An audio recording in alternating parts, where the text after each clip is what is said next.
Hello, everybody, and welcome to the Wednesday show. Are you giggling? Did I hear giggling? No, what are you giggling about? I was muted. Okay. I was self-educating myself because I'm like that, and I was like, so are loons actually edible? Apparently, they're not tasty. You don't eat those birds; they taste like fish. Oh, okay.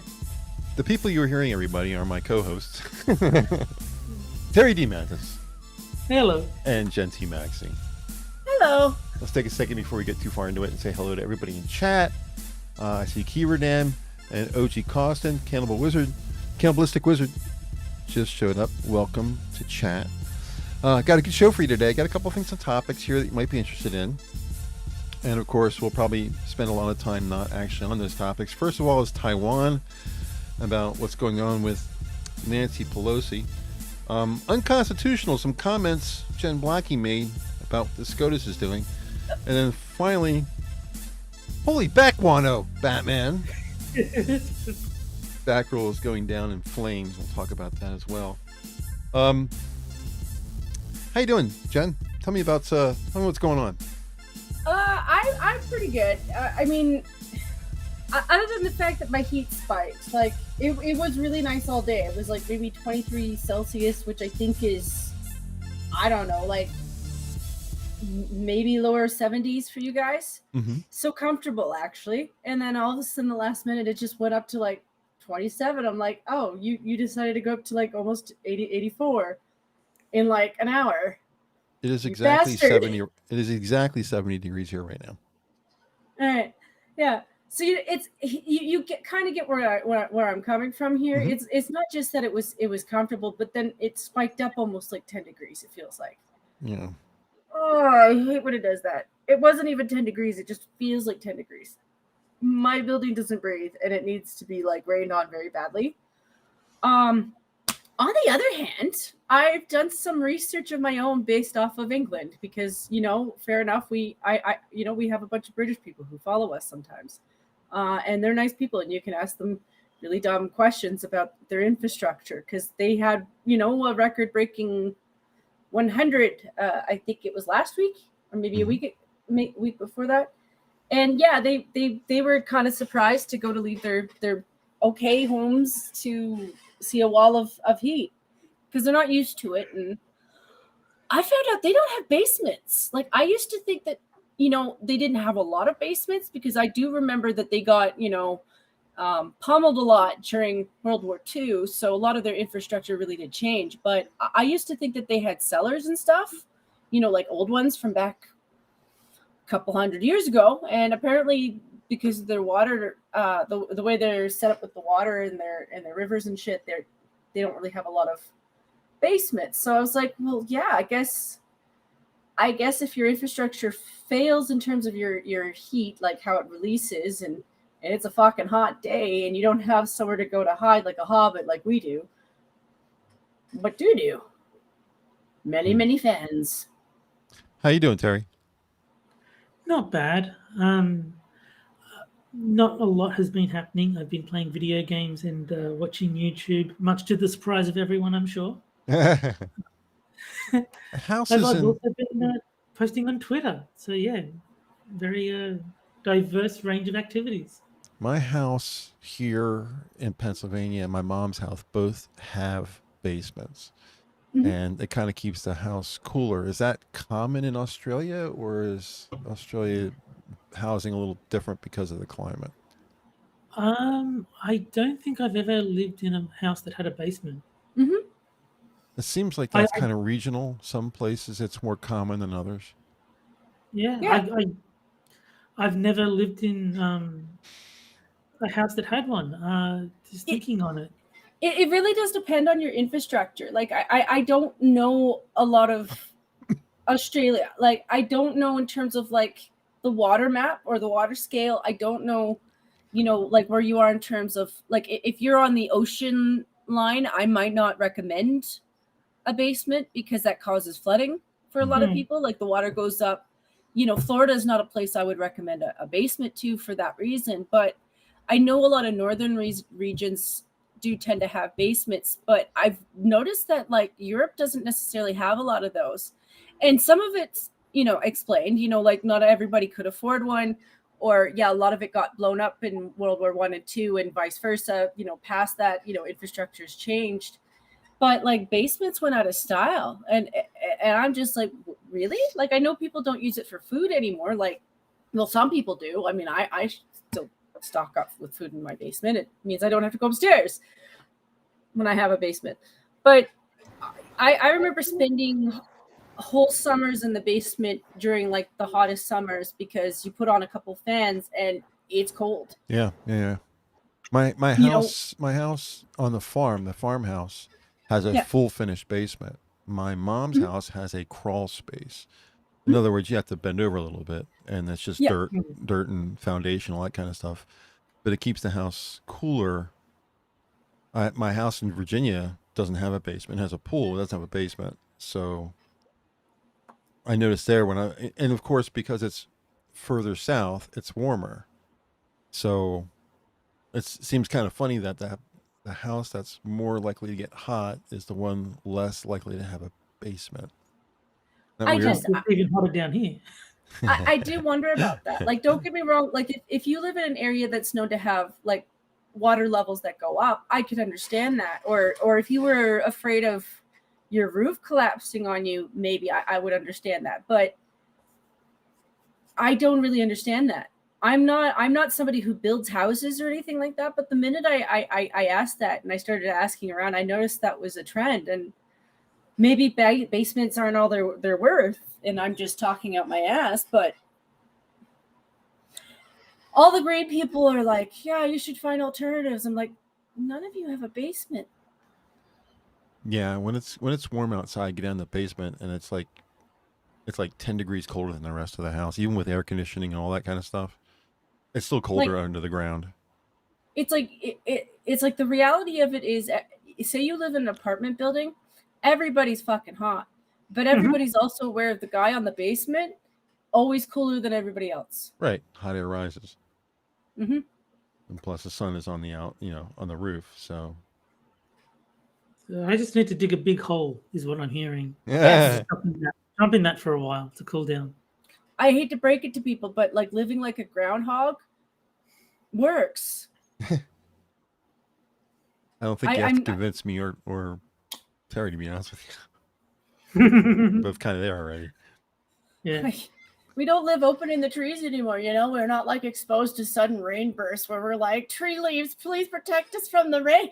We have You have a basement, and you're even further north than I am. Yeah. So it's kind of counterintuitive. You think that the further you go south, the more likely the basement, but apparently not. Here's the thing with a basement. It's also really good at keeping you warm. Well, it kind of ignores the temperature outside to some degree. So when it's ice cold outside, it's still warm because the ground has still got a certain temperature, regardless of what the wind is doing or what the snow is doing. It's easier to insulate. Like, it's just all there is to it. Like, it is insulation in and of itself. Like, so there is a reason why we kind of did both. Don't get me wrong. Like I said, like infrastructure does change where you do that or whether or not you want to. Like, I have a town that's called High River. The river floods. It's famous for it. So a lot of their houses kind of have a mix. Like if you're right on the riverside, a lot of them are on posts. Like that makes sense. The river rises, keeps them from being flooded.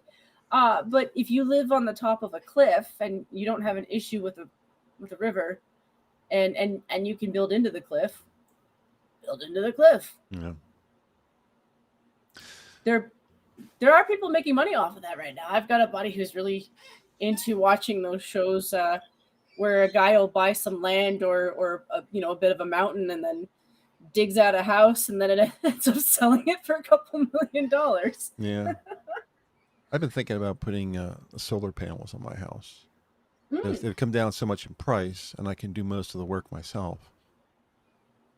So I'm thinking about doing that when it comes to heating and cooling. I think that'd be a big boon because solar panels don't actually sit on the roof. They sit above the roof. So the roof is protected from the sun by the solar panel.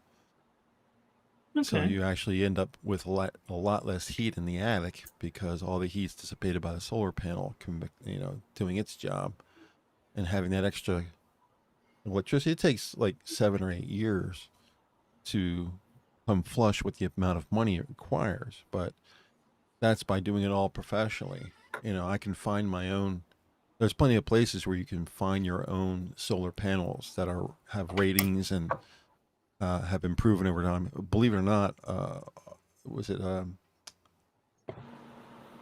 Harbor Freight makes solar panels, and they're like 100-watt solar panels for like $95. It's really cheap, and they've been tested over a long period of time, and they're just as good as any big name, big brand solar panels. They work just as well. So it's like my dad was an electrician. He taught me everything he knew. I can do this work myself. I'll probably need to have roofers, but I can buy the panels myself. I can buy the inverters. I know what an inverter does and how it works. So I can do a lot of the work myself and save myself installation costs. And, I can buy the panels over time because solar panels last 30 years. They drop, a percentage every year in their ability to convert, but the most you'll lose is maybe 15% over 30 years. So yeah, it's something I've considered because the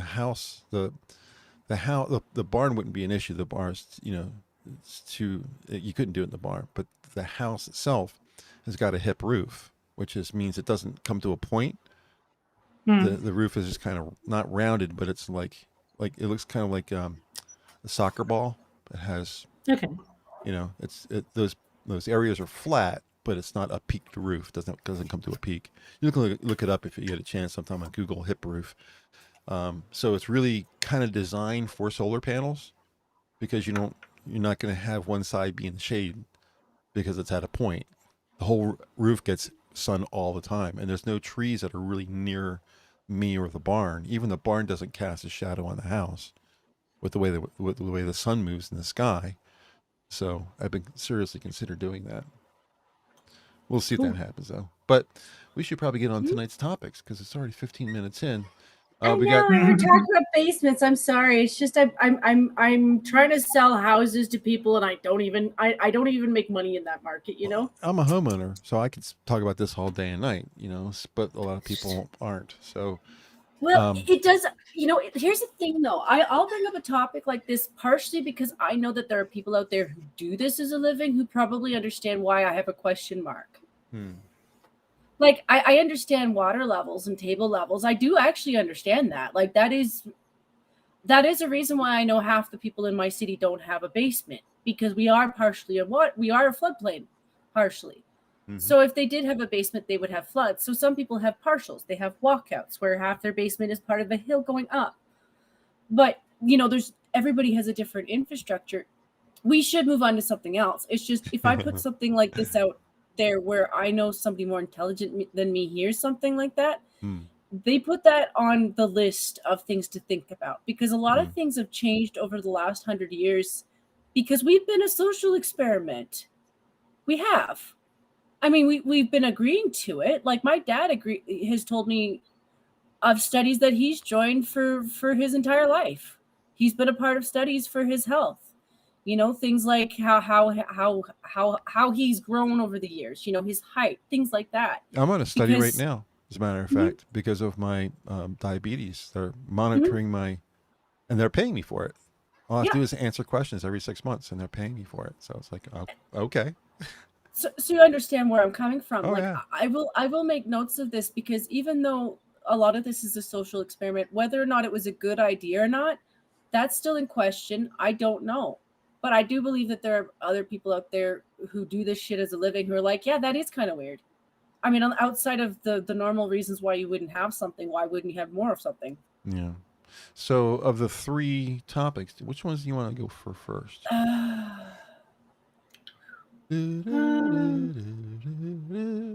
Let's talk about Jen Blackie. I don't know her real name. I do feel a little bit bad about that, but I'm going to stick with I don't Jen know her Blackie, name, and I couldn't give a shit. She's Jen Blackie to me. I had to look it up because we were talking about it before the stream. and it's a Corinne John Pierre. Okay. Pierre, yeah. Yeah, it's just because I am being ignorant on the subject. Like, you know, I have no problems with making fun of her argument, but you know, I don't even know her. It was funny because I typed U.S. press secretary into the search engine. The first result was Kayleigh McEnany. The second result was Jen Psaki. The current one was only the third result I got. That's crazy. Well, I can see why McEnany was first because she's cute. You know, sex sells. That'll be the first hit every time. But I'm surprised Jen Psaki still shows up. But I mean, she was still just before Corinne or Jen Blackie, so I guess that's why it was. But I mean, just the fact that we referred to the current one as Jen Blackie shows that Jen Psaki made an impression. This current one has not. A bad impression. A bad impression, sure, but people remember Jen Psaki's name. Yeah, I had to look up the current press secretary's name. Yeah, well, she's only been a press secretary for what, three weeks now. And she's really horrible at it. So she is. Peter Ducey's just having his way with her, man. It's glorious to watch. But she got up on the podium and specifically said that the decision to drop Roe was unconstitutional. And lo and behold, Kansas City is now a place where you can go get an abortion. It's almost like the system works. Yeah. Does that mean that every state is going to do that? No. Does that mean that some women are going to be oppressed? No, they could move. I know you're like, oh, women don't always have the funds for it. Well, maybe if you really care about them, you could start them a GoFundMe. Oh wait, GoFundMe shuts down political shit. Oh, they don't shut down your political shit. Well, the deal here is that there are more women in the States than there are men. So if you want to talk about policy, who's setting it? Just by the numbers, women are. So that's an inconvenient truth. I moved to have that stricken from the record. I know, right? That's kind of where I'm at. Like I'm trying to low key be kind to these women that I suspect are mentally ill, and explain that not everybody's okay with dehumanizing an infant. Okay, like I did have that period of point where I was like, oh, you know what? The idea of a young girl, say the dummy was 14 and she had sex for the first time. And I was like, that's a really hard pill. I don't think I'm okay with that girl being stuck in that position. My brother's got a delivery now. I'm going to stop talking for 2 seconds. Okay. Well, the funny thing about Jen Blackie is when she first got on the podium and introduced herself, she said the word I 17 times. I think that was a number. She said I. And then closed the speech with, but of course, this isn't all about me. You just said the word I 17 times and like me 3 more times. But after doing all that, then you say it's not about you? It just doesn't seem like coherent to me. And I think current police are out in force. I don't know if you heard that. Yeah, I heard them go by. Just want to say hi to a couple people in chat who joined us. Red Feather. I've said hi to people in chat, but Old Grouchy Gamer's here. And Cynic just showed up. And Addie just showed up. So we had a lot of people coming in at the 20 after mark, which is typical for us. But I wanted to mention Old Grouchy Gamer says that's what you get for having a diversity hire. And he's not wrong. True. The reason she's there is she's a black lesbian. Because it's clear that she can't do her job. And that's really sad. There's nothing else to her. Yeah, I mean, the same could be said about Kamala Harris being a diversity hire. Considering her performance, you know, there's certainly room for that, because if you ever listen to one of her... I heard she did do other things. You know, I'm not saying that playing the side of the hooker should get you a job in politics, but she did do other work. Well, she was the same as Ketanji Brown. She was hired because of her color. I mean... Yeah, and her gender. Yeah, because Biden specifically said this. So there's no question about it. I can't be held responsible for what Biden said. Biden said, I'm going to put a black woman in there. That's diversity hire 101. That's just how that And that was back when we knew what a woman was. Yeah, really. Up, Jackson chat. Got to close the stream down. And with that, thank you for joining us. So yeah, it was very shocking to hear her say that by SCOTUS following the rules of the Constitution, that was unconstitutional. What I Yeah. like to do is like to get some of these people alone in a room with a camera and a copy of the Constitution and just put it in front of them and say, okay, you believe the women's rights were taken. Show me where that right was ever in there. Now show it to me. Because they can't, because it never was in there. You know, when you No, start talking, they'll just double speak around the issue, and yeah, they'll answer a question that you didn't ask to avoid answering the one that you did. right. I don't. Did I have this conversation with you? Or I had this conversation with somebody. At how frustrating it was for people that you're talking to, that they reply to you but they don't answer. Yeah, we've had this conversation. Yeah, it's still to this moment that still frustrates me beyond belief. Just about every discussion I get into with somebody on the political left, where it's just a liberal or progressive, God forbid, it always ends up with, "Let me ask you a question." I ask them the question, and they do not answer me. They always go off to this thing or that. They reply. So they always reply back. Sometimes I like to reply several times to try to inundate me with information, but I can read pretty quick. Yeah. But they never answer. That's the problem. When you ask a question, what you should get back is an answer, not a reply. A reply doesn't answer the question. You want an answer. So I see Jen Psaki does this. Even some of the Republicans, McEnany wasn't known for doling out answers. She was really good at turning pages and reading stuff that she already had written down. But when it came to off the top of her head answers, not very often. But these latest few have become just horrible with it, and especially with what's her face, Jen Psaki. I don't really want to memorize her name, Jean Pierre, whatever her name is, Jean Luc. Yeah, Corinne Jean-Pierre. Yeah, I like I said, I looked it up in the pre-stream because I could not remember her name. So yeah. Well, I'm gonna tell my joke now that my brother has left. I mean, he'd still yell at me anyway, but I'm gonna tell it now. So I have this running gag that Biden uses his nose to color code people. So like with my prime minister, definitely he goes with maple syrup because that's easy. He's Canadian. Why wouldn't you go anywhere else? Tacos for Mexico. That's easy. Maybe you go to France and you're like, well, they stink, so you don't need to do anything with that one. They just smell bad. Jeez. And then you go to Britain. And I'm going to be nice to Britain. We're going to go with Yorkshire puddings because I don't think Biden would know something that was British anyway, even if it came up and crawled up his ass. So at least he'd get a muffin. Okay. He gets a savory muffin, But then he comes to Kamala Harris, and I'm like, I don't know, man. He's got to be so confused. Like, is she Indian food? What is she? I would say so. Because she's not black. She's not African American. No. Well, she is black, but she's not African American. But she's not. Right? I mean, she pulls the Jamaican thing, but I'm like, okay, well, so then are you a Jamaican patty? I'm sorry, I'm trying to pull a Jill here. I'm just saying she's a breakfast taco. Is she a breakfast taco? I don't know. Yeah, I get myself in trouble when I start talking about Kamala because there's too many things I can say that Susan wouldn't. I already did. Much. You're as long as you don't do worse than what I just did, you're fine. I apologize to no one. She's a politician, folks. We used to be allowed to make fun of politicians.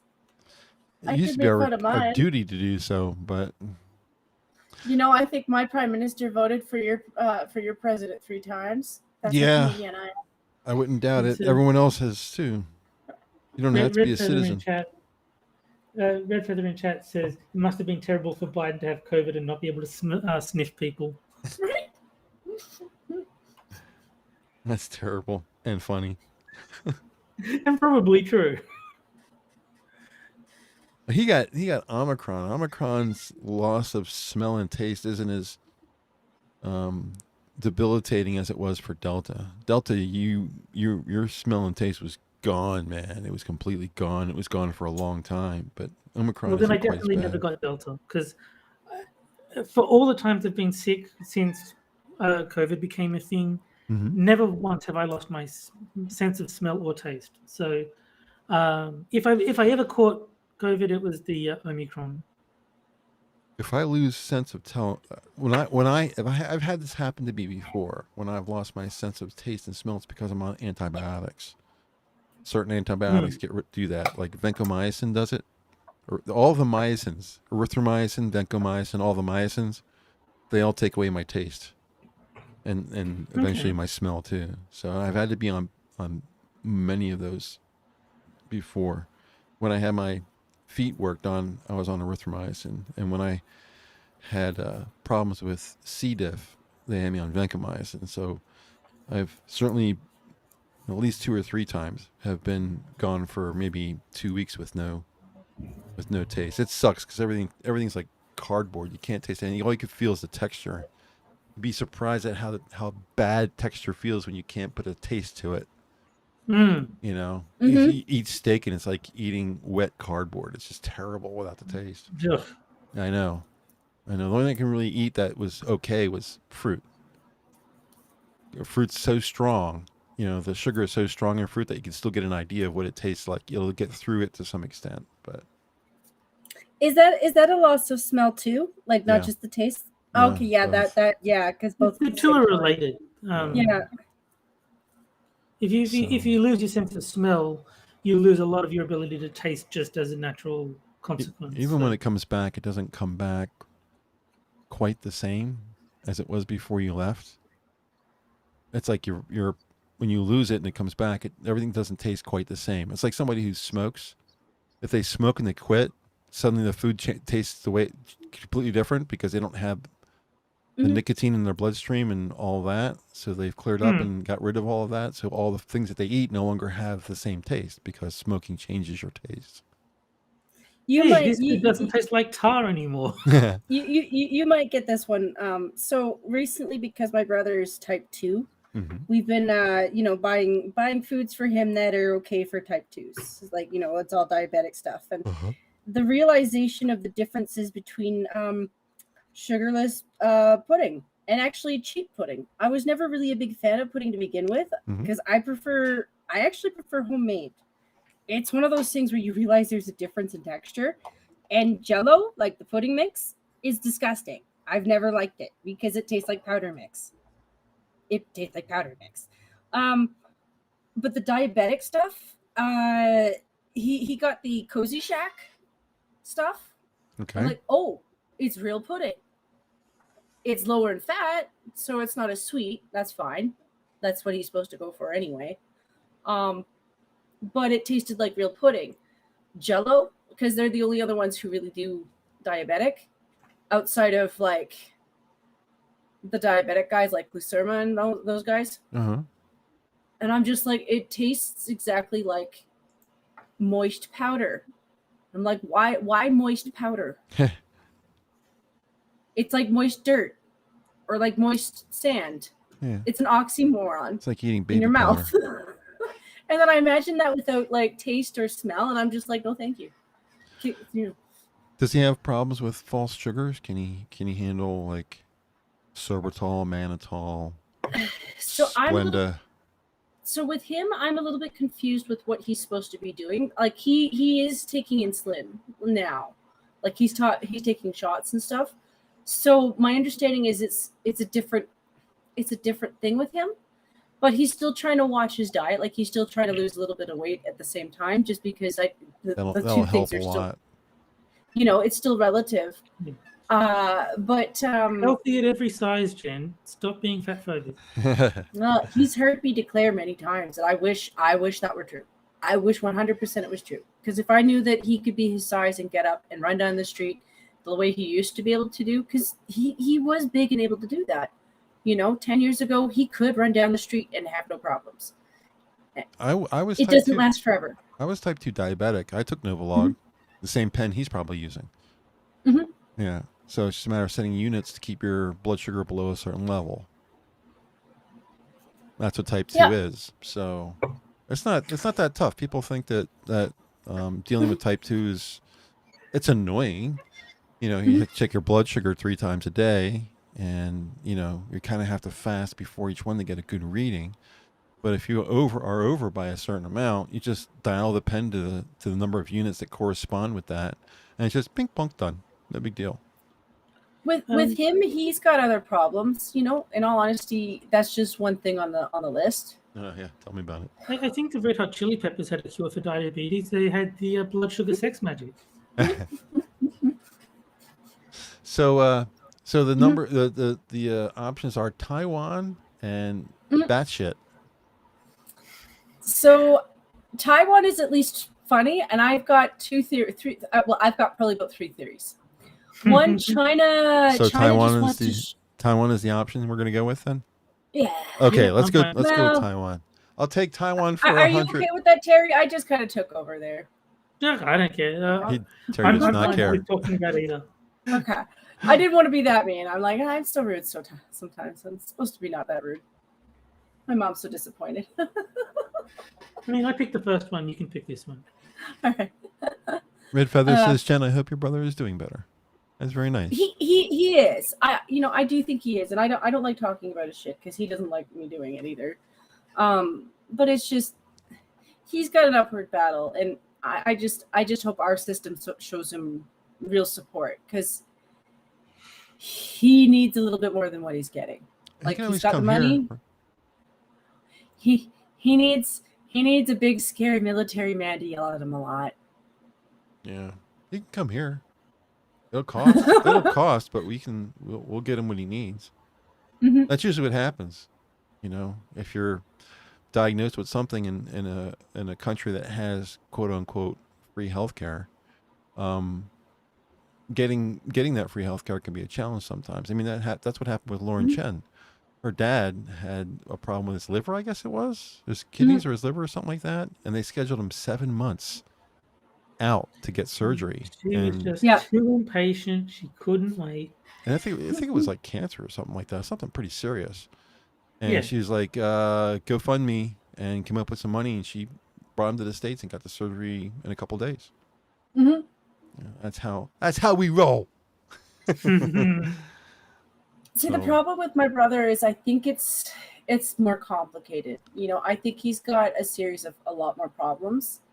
I'm not a psychologist, but like the more I think about it, and the more I understand where my grief with him is I have to make absolutely sure I can't be an enabler to him at all times. Yeah. Because it's more than just diabetes; it's also eating disorder plus depression plus legit pain. He does actually have pain. Like he hurt his back, and then his legs ended up with problems because of the diabetes. Like his skin. He's got the skin problem. Yep, so do I. So he's got to watch for that, and so naturally I have to be more responsive, at least if I'm living with him, because I'm getting really cheap rent living here. But like I said, there's more to it than just the one thing. At best, all I can do is show support and not be a total dick all the time, just half the time, because he's been eating my food, so I'm allowed to be a little bit of a dick. No. I'm not a psychologist either, but I do follow one on Twitter. Just tell him to clean his room. Call him Bucko. I think that helps. Sound like Kermit the Frog, if at all possible. Kermit, call him Kermit the Frog. There's also an insincerity towards certain people in Canada when it comes to that. Like, legit, I will go back to Blind Girl every time. Because the fact of the matter is she's got so many other issues. And they were like, yeah, if you're going to get that kidney replaced, you better go and take that COVID shot. And then 6 weeks later, and her kidneys are having failure problems because her reader isn't reading properly. And fair enough, she was in the sun for a little bit of time, so maybe her insulin wasn't working properly. But she's in there with a sugar reading of 78, and she should be unconscious in a coma, and they wheel her into a COVID ward. 78? Where she then, 78. Yeah, she was It's a little low. That's not too bad. 78? Yeah, sugar level for most adults is between 80 and 100. Mine usually hovers between 100 and 110. I don't know if we're reading the same things, because 80 for us is that's reading high. Is this going to be like the metric system conversions throwing it? I don't know. I don't know. I just know that up here, that was reading high. Well, let me just fire up my browser. Yeah, keep going. I'm gonna just see what typical sugar levels. But anyway, she's hooked up to all this shit, and they've wheeled her into the COVID ward, where she then proceeds to get COVID after getting a shot. By the way, getting both shots, it's supposed to protect you from it, but clearly it doesn't. Best vaccine ever, Susan. We love the vaccine. I mean, it's less likely to give it to you. That's what I was told. And if you get it, you won't die from it. If you get it, you at least won't die from it. So it's a good thing. All right, just doing a quick Google search. I'll read you the first paragraph I get. A blood sugar level less than 140 is normal. A reading of more than 200 after 2 hours indicates diabetes. A reading between 140 and 199 indicates pre-diabetes. So. Okay. Yeah, I mean, my doctor is a little bit more strict with me. They want me to stay around 100 if possible, but I don't have to do anything. My diabetes is kind of cured because it was weight onset, and once I lost all the weight, I'm not really diabetic anymore, at least as far as my sugar is concerned. But that's how an American Google search. I didn't go to google.ca. I went to google.com. So maybe if you searched with Google yourself, because you're going to default to google.ca, maybe you'll get a different result than I did. See, I don't know anymore. I would actually talk to her. I would actually just talk to her, Hammer. No, I really recommend that you talk to her, because, this is her telling me her readings. I don't know diabetes outside of her and my brother. My brother doesn't tell me his numbers at all, which is a good thing. It's his own personal information. The only thing I've been taught by him is how to give him a shot in case he was ever unresponsive. He's taught me how to give him a needle, and apparently I need to get it out of my head that it'll ever hurt him. They don't hurt him. Blah, blah, blah.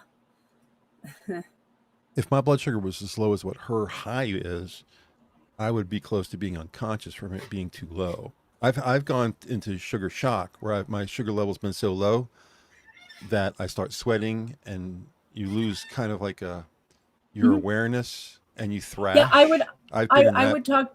Yeah, I would talk to her, because I might be misreading the numbers, or I might not be translating what she said. I just know that regardless, she was in the hospital with them pumping the right amount of, whatever drugs that they flush the stuff out and then figure out what's going on and then put new stuff in her. They did all of that, and then they did all that while they pushed her into a COVID ward. Yeah. That's like putting you in the COVID ward. I don't want to do that.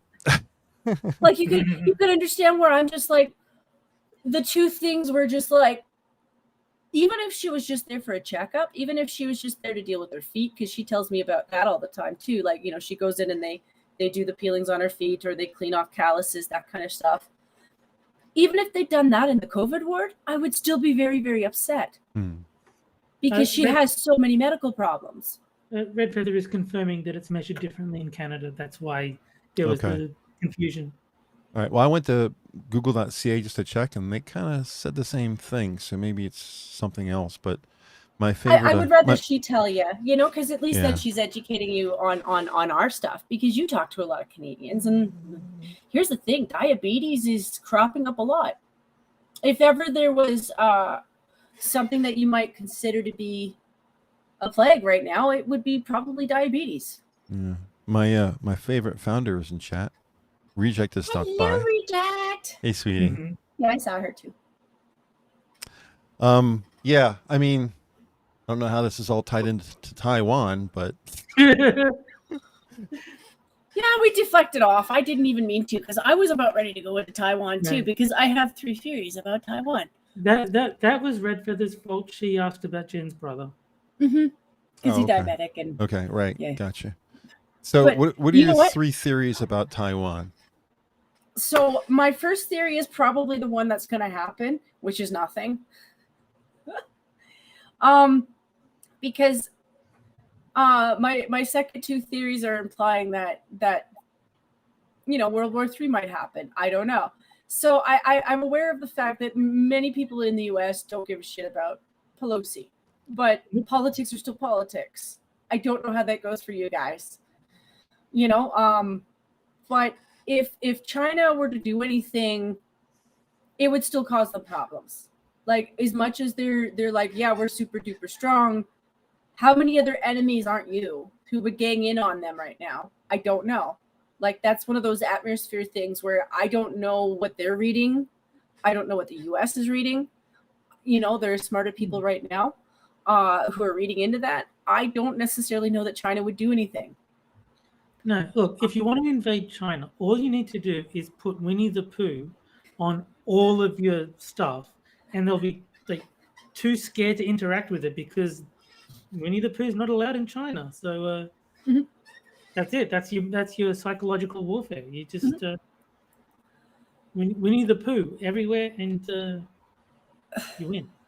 So, yet again, the only other thing I could think of, if someone did attack her, it could be anyone, and they could just be like, well, China did it.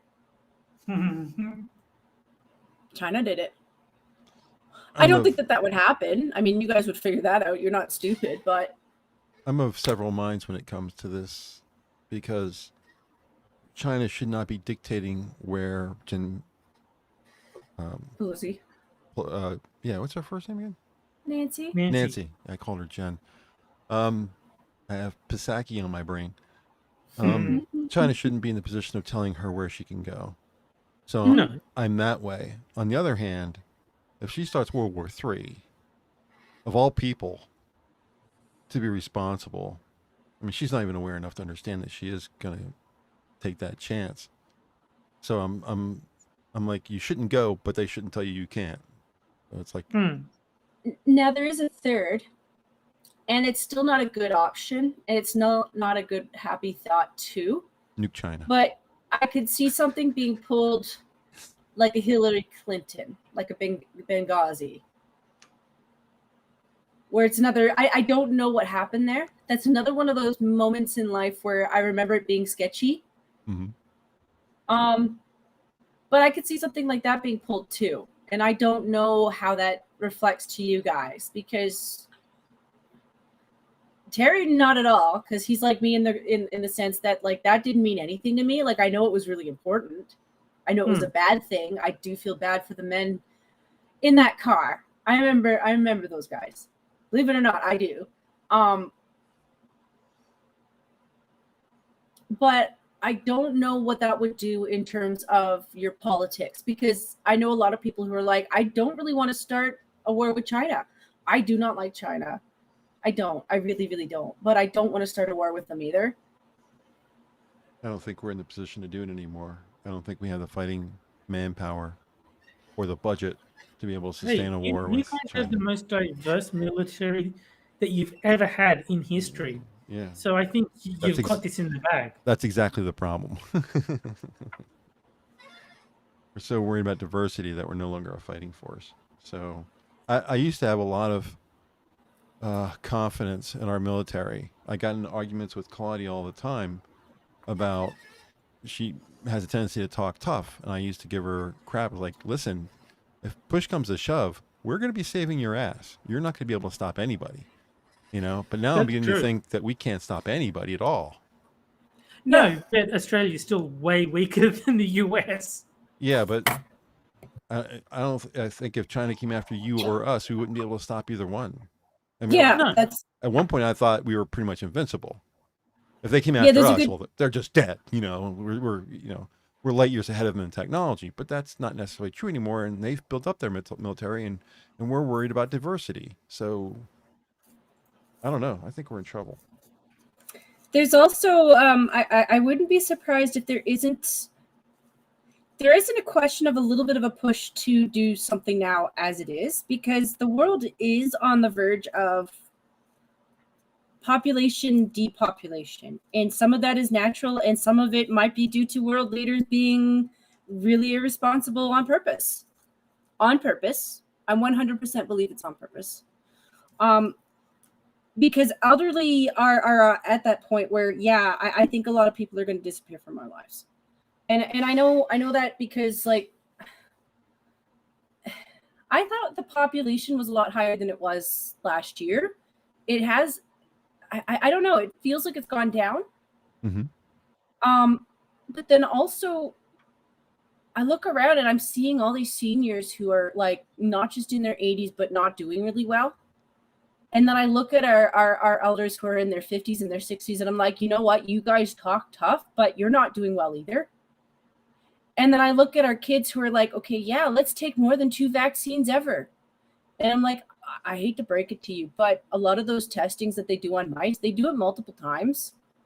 And as they do them multiple times, that's how you end up with, like, bulbous, like, cancers on mice or fish, because they don't just do it once.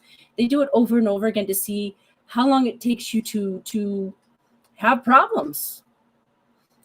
I don't like where I see things going in the future. Like, there are a lot of people who are just really happy to do anything without any thinking about it. And they want to tell me what to do with my body, which obviously I'm going to say no to now that I know that they don't even care about their own. But as I mentioned in chat, this is all a moot point. China died in 2016. So she's not going to invade anyone. Like, she's not a military threat. Move on with our lives. It's not like China doesn't have problems of their own. They really do. They make their own mistakes as well. But I think right now, if I were to roll the dice, I think between the United States and China probably win, because we've stretched ourselves with Ukraine, so we don't have the money that we had at one point. We're in trouble as far as the money is concerned. As far as discipline is concerned, about funding our own military and how we deploy our military, we don't have the numbers against them anymore. We don't really have the technology over top of them anymore. We have 6th-gen fighters that are better than theirs, but that's only one type of equipment. Everything else, it's... And then there's this, what was that missile that they can fire up in space, that's supersonic? You heard about that, right? It's a missile that we don't have that they do. So... There's also, and I don't mean to sound more doomsday even, but you have people on your own side who hate you. Like, there are American citizens who hate calling themselves American citizens. Mm-hmm. And I know that sounds like, oh, well, it's not a big number, but no, that's Democrats. Not all Democrats, not all liberals. But there are some who don't just burn your flag, but they happily target, like, the weak because they're pussies.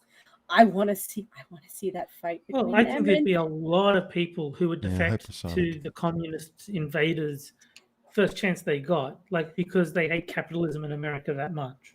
No, this is a deflect from the conversation, because I just remembered that this was a thing that happened on the internet. But some goof was implying that Antifa should fight the Hells Angels, and I'm still cheering for it. I'm cheering for it. Please do.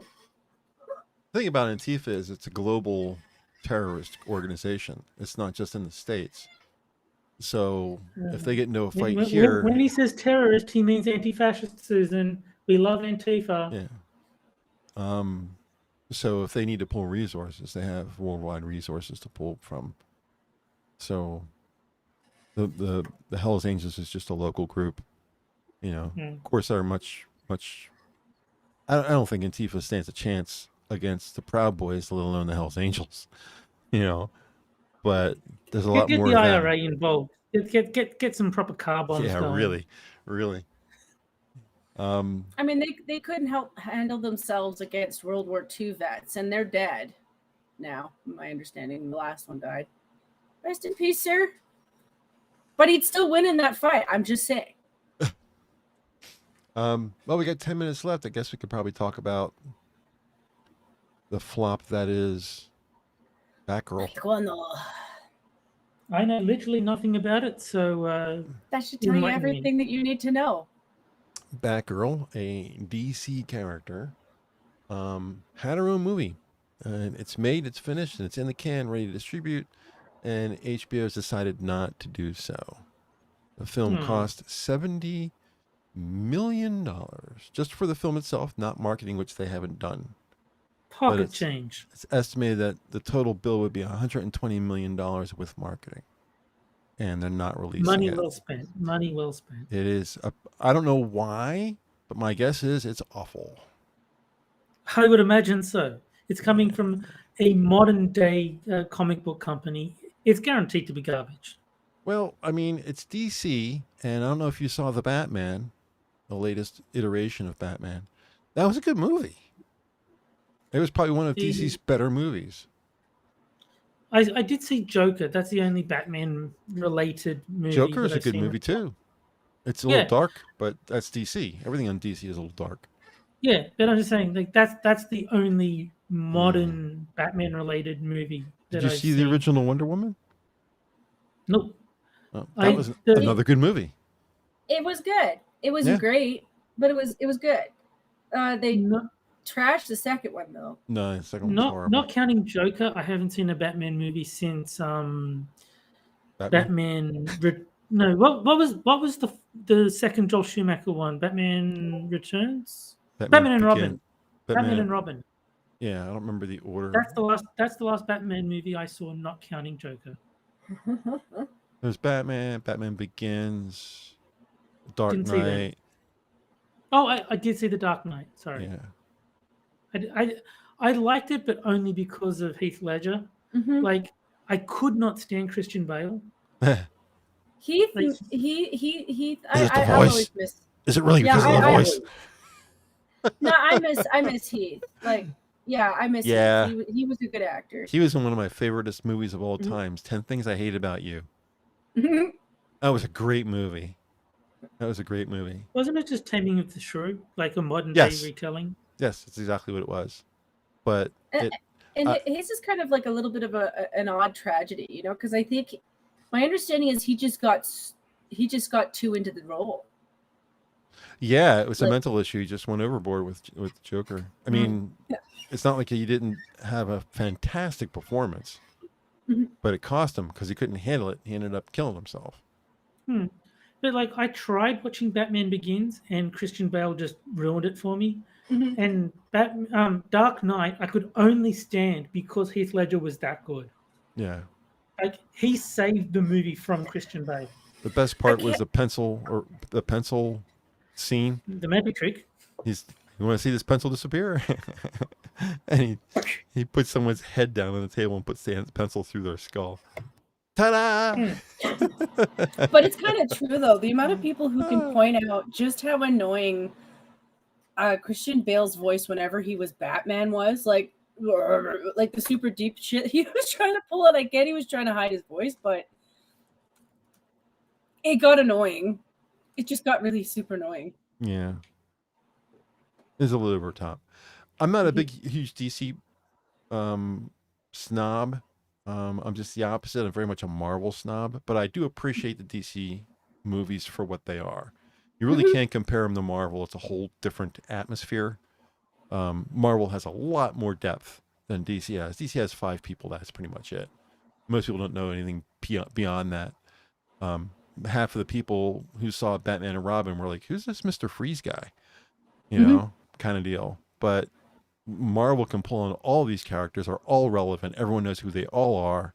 You know, how hard is it for you to name 10 Marvel characters right off the top of your head? Very easy. Well, in fairness, Marvel vs. Capcom 2 is like one of my favorite games. Yeah. So I could just go down the that's a lot of people characters in that game, and it'd be like, there's 20. Yeah. I mean, in all fairness, I didn't know who the Winter Soldier was.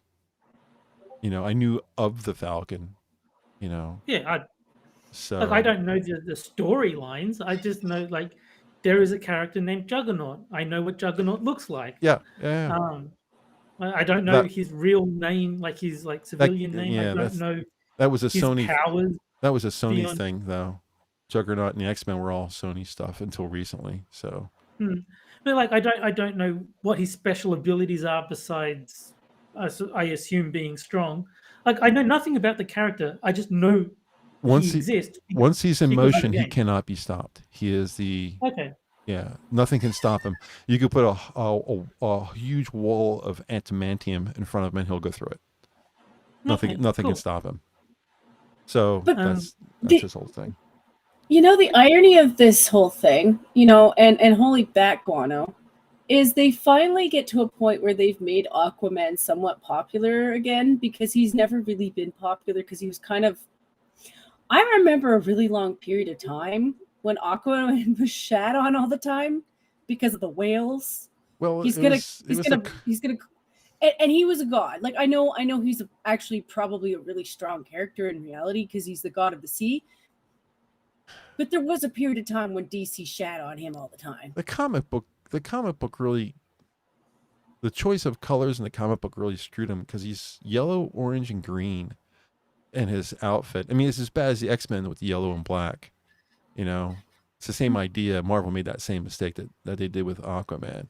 If you look at the Aquaman in the comics and look at Jason Momoa, that's a whole different world. So he brought a really good Aquaman to life. As much as I hate his politics and his Greenpeace shit, he is a really good actor. Thank you for making a good Aquaman. But they finally get a cool Aquaman, and they got to turn him in for Amber Heard. They did try to fire her, by the way. She came out and was honest. Like, yeah, they tried to limit me, but then they brought me back, and they cut out a bunch of her scenes, though. No, they absolutely. She's down to 9 minutes in the movie. That's it. Yeah. I mean, they're still going to lose sales, because knowing that she's in there at all is still going to be enough for people to be like, sorry, Jason, but yeah, bitches be bitches. But I had this conversation somewhat recently. I don't care how retarded the opinions of actors are, as long as they're not putting them in the movie itself. Yeah. Like the example that we were discussing was Liam Neeson and his anti-gun stance. Like, as long as he's not preaching against guns in the middle of the movie, I don't give a fuck. He can be a moron on Twitter as much as his heart desires. Just as long as he turns in a good performance, I'll watch it. A lot of people have a hard time separating the art from the artist. That's an ongoing known. What's the word I'm looking for? I'm doing this for petty reasons. I'm being honest about it. I do acknowledge that you should be able to separate the artist from the work, because she's got 9 minutes. In all honesty, I've never had any problem with it. Like, if you look at one of my favorite shows is that Mitchell and Webb look. If you look at Robert Webb's like political beliefs, he is hardcore feminist. Like, he wrote a book on the patriarchy. He's that deep in the hole. I don't care. He can. I don't follow him on Twitter because I don't want that shit on my timeline. But I'll still watch his show. It's fucking hilarious. Now, this is me being absolutely petty, and I do feel bad for Jason Momoa, but it's more to do with the fact that I really am mad at Warner for taking sides in the first place. I would not give a shit about people watching Aquaman. In all honesty, I probably wouldn't watch it anyway. So I'm talking out of my ass just a little bit. But it has to do with the fact they took work away from Johnny for the same petty reasons that they should be limiting her. And it's either you have standards or you don't. But also, she does take her role. She kind of does. It's one of those things where when you act a certain way of life and you're trying to not do that on screen, she's kind of bad at acting. I'm not going to lie. The times that I've seen her act in court have led me to believe she's kind of a shitty actress. Yeah. So I don't really want to watch her. Like, it's all about her looks. She's pretty. Yeah, I actually kind of feel for Jason Momoa, because he is actually a really good actor. Like, if I could limit her, if I could just switch her out for another actress, I wouldn't even have an issue, because I just want someone with talent. Now I'm really being honest with you a little bit, because she sucks. Yeah. Wikipedia snippet says in chat, they joked about Wolverine wearing yellow spandex in one movie. That was X-Men. Yeah, it was X-Men 2, where Wolverine turns to Cyclops and says, "You guys actually wear this." And Cyclops said, well, "What did you expect? Yellow spandex?" So they kind of make fun of it. If you guys want to see something interesting, have you seen the Doctor Strange movie yet? Nope. Very interesting movie. I think you would like it. I know you're not into the MCU and all that kind of stuff, but it was very interesting to see how the alternate timeline of him moving through dimensions ended up working out, because he ends up in a timeline where instead of being Captain America, being Steve Rogers, it was Peggy Carter instead was, and it had, instead of being an American shield, it was a British shield. So she played the part of what would have been Captain America instead. And remember, this is Disney, and now that Disney owns X-Men, they're going to come out with X-Men movies. But surprise, surprise, Charles Xavier is in that movie. Doctor Strange movie, Charles Xavier is in that movie. So it's the first time you see. I'm offended. Why isn't it Charlotte Xavier? This is 2022. We can't be having white men taking up valuable acting roles that women could be filling. They put him in a different wheelchair too, instead of his typical wheelchair with the X wheels. I don't know if you guys are familiar with this or not, but they put him in this container kind of thing where you couldn't even see anything from his chest down. It was just his head kind of sticking out. But it was just interesting to see that this will be the first. That's the first time that an X-Men character has shown up in a Disney Marvel universe. Okay. So that was interesting to see. Anyway. That's actually one of those concerns I have with Disney owning anything at this point, because they own too many things. They really do. I think they forget what franchises they own and what they don't, and there's a lack of awareness of what they do and don't own. Like I legit look at things that they've told me about the parks. I've looked at things where you've seen new movies come out where you can see that they're grifting ideas from other people as though they were theirs. That whole thing actually affected a board game that I used to play, because it was a Marvel themed board game, and one of the expansions was the Fantastic Four, and then they were not legally allowed to reprint it because some different studio then bought the rights to the Fantastic Four. So it took 10 years before they were able to navigate the legal mess. It's funny that you mentioned that, because like I said, that Charles Xavier was in the movie. Reed Richards from the Fantastic Four is also in the movie. Oh, cool. Yeah, I know. I get that can sometimes work. Like, some people like the idea of an ultra universe where they're all there, like Imagination Land world. But I'm just saying, with them, when it comes to writing and new productions of any franchise, because they have that disconnect, it's gonna end up weird. It is gonna end up weird. Gosh, that's a big deep conversation. Well, Marvel has done this before. They had a whole comic book series called What If, where they would make changes and see how that played out instead, kind of deal. So I'm sure people have had different takes on what the next comic book should be. So instead of just telling everybody, shut up, we're going to do it this way, they kept that in mind, and they started this What If series. And this is kind of what happened with this multi-dimensional issue with Stephen Strange, because it's not over. There's going to be a third movie, and it's going to continue dealing with multiple realities. So you're going to see more of this. But the things coming down the pike is what really concerns me, because I think Wakanda Forever is the next thing coming.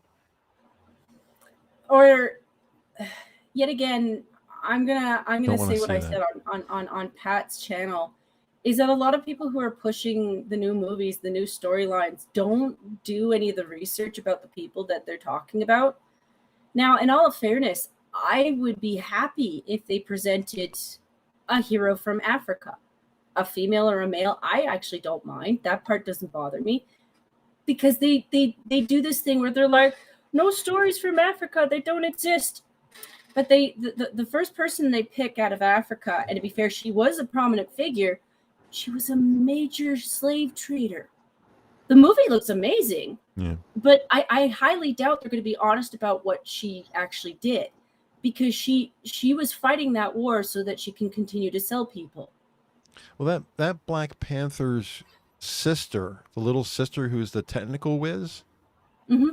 I think she's from what I understand, there's something controversial about her. I don't know if she's a TERF or she's conservative in her views, or something about her is not palatable to the movie industry. But I was expecting her to be Iron Man's replacement, because there was a person who in the Marvel universe. There was a person who reverse engineered his suit and was known as Ironheart. It was a female in the Mm. MCU, and I thought that was the person who was going to play that part, because she was the same kind of whiz that Tony Stark was. She was, just way smarter than everybody else, kind of deal. She was going to fix the Vision.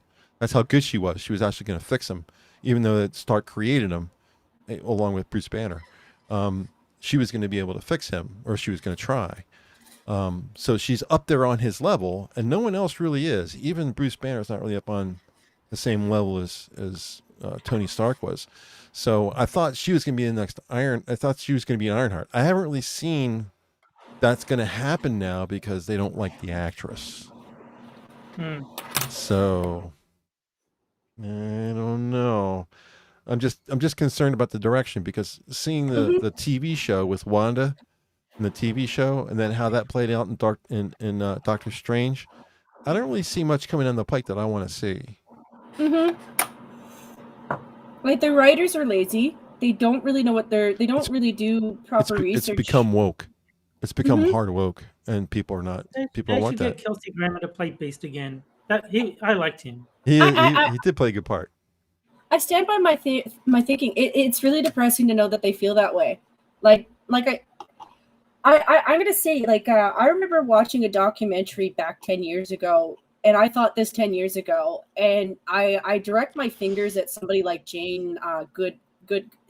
I'm probably mangling her last name. Jane Goodman. I think she's the lady with the chimps. Yeah, I think so. Sounds right. So back when she was over there doing that, she was really awfully close to the Congos. So she knows women who were funneling refugees to safety from the Congo during some of the most heinous wars in Africa. Are you shitting me and telling me that she doesn't know of somebody who's got a phenomenal story?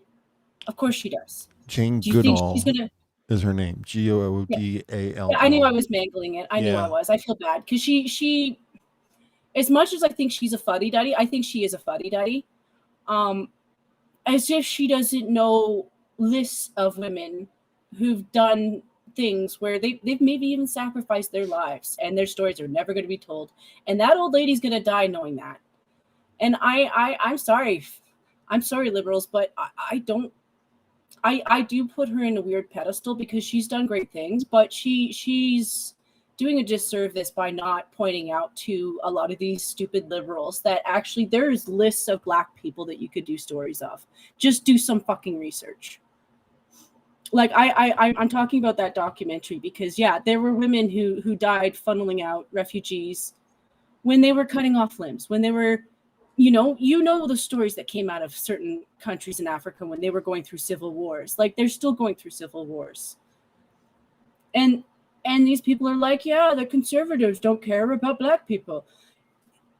We don't live our lives spending all our days focusing on things that we can't fix right away, because that's not useful. I care about Africa, but I can't do shit about Africa because Africa is a series of a lot of different countries with a lot of different problems. It's one thing at a time. And I can't just go do that. That's called colonization. Isn't it? Well, it depends who's doing it. If it's the white man. In your case, you're too white. It would be colonization.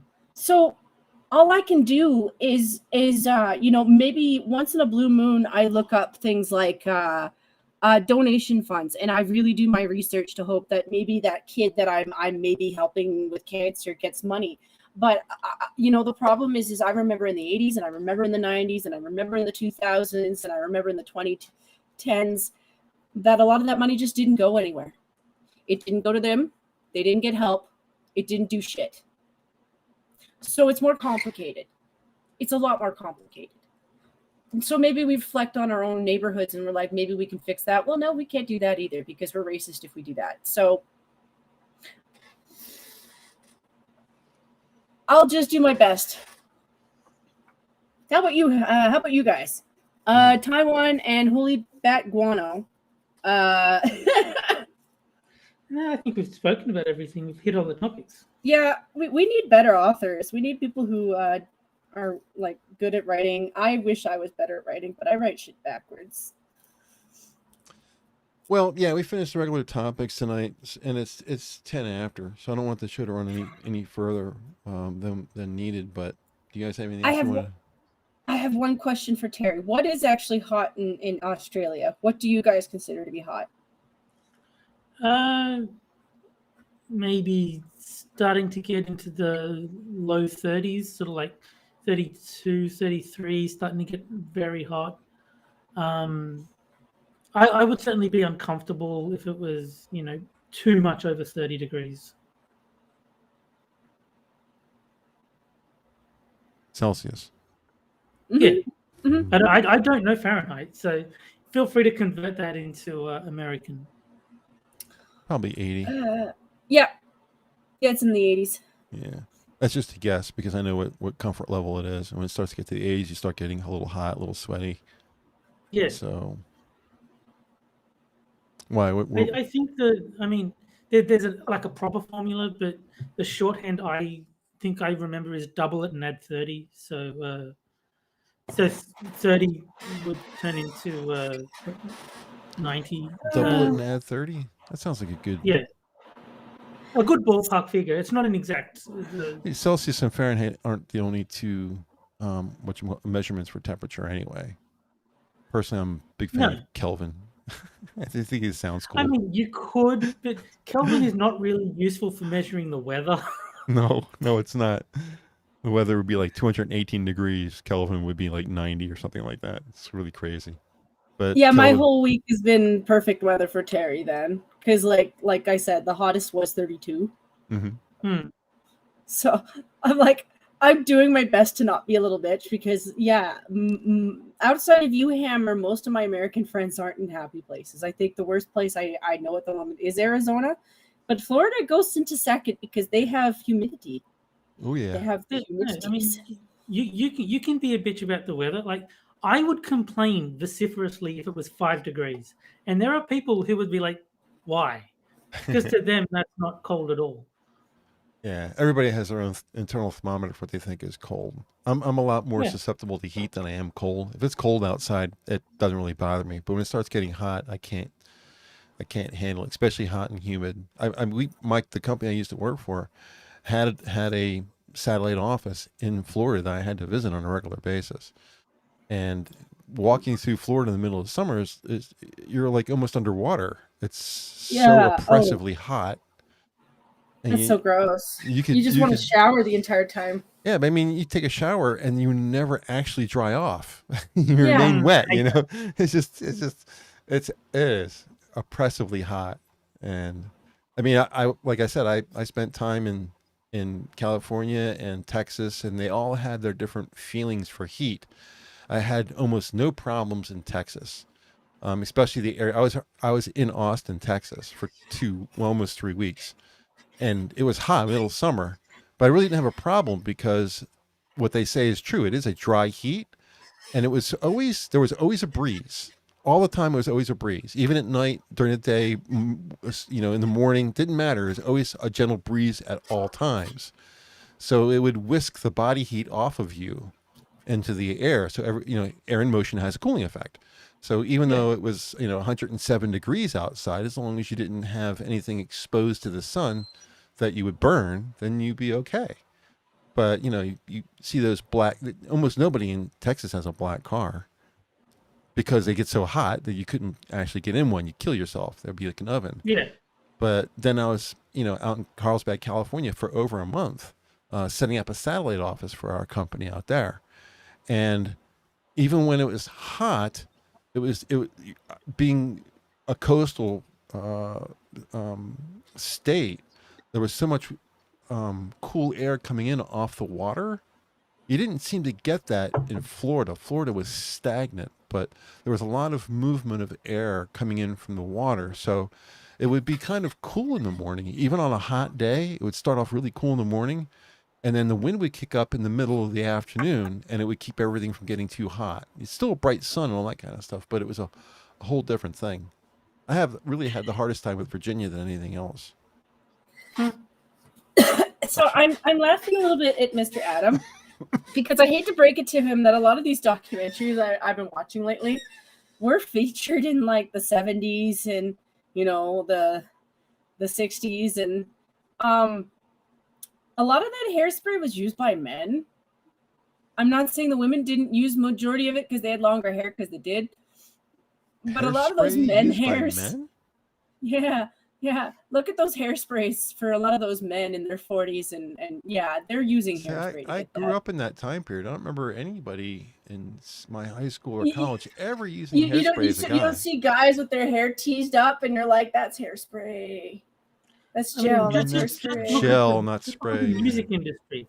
Look at all the 80s bands around, like they all had like hairspray like all over the place. They had massive sort of hairdos and yeah, but that wasn't the average guy. I would think women used hairspray like crazy by comparison, but that was chlorofluorocarbons that were the issue, CFCs, that damaged the ozone, and we stopped using those, and the ozone has healed itself for the most part. So guys using gel doesn't use CFCs. No, but the guys who did do the hairspray, and some of that was for coloring. Like my understanding is some of the hairsprays, like I remember the Halloween stack that had the temporary colors and stuff. Like I know dudes were doing that too, but not every dude did that. I know there was a punk phase. I think the Brits had more of it than we did, to be honest. I mean, do you look at some of the shit that their punks used to do with their hair? Be like, wow, Britain. I liked the music from that time period. I liked Poison and Bon Jovi and all the hair metal bands and all that kind of stuff. I liked a lot of the music, so yeah, very exposed to it. And then the bands changed and they became, Nickelback and Creed and everything just went to shit. So all right, what do you say we get out of here, guys? It's getting a little. We're all feeling old now. Already? I mean, Jack's been here for half an hour. I mean, we're well late if you look at it that way. So.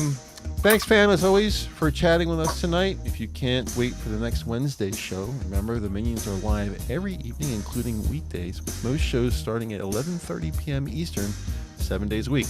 Host and start times are listed in the description down below. We will be back next Wednesday at 9 p.m. as usual.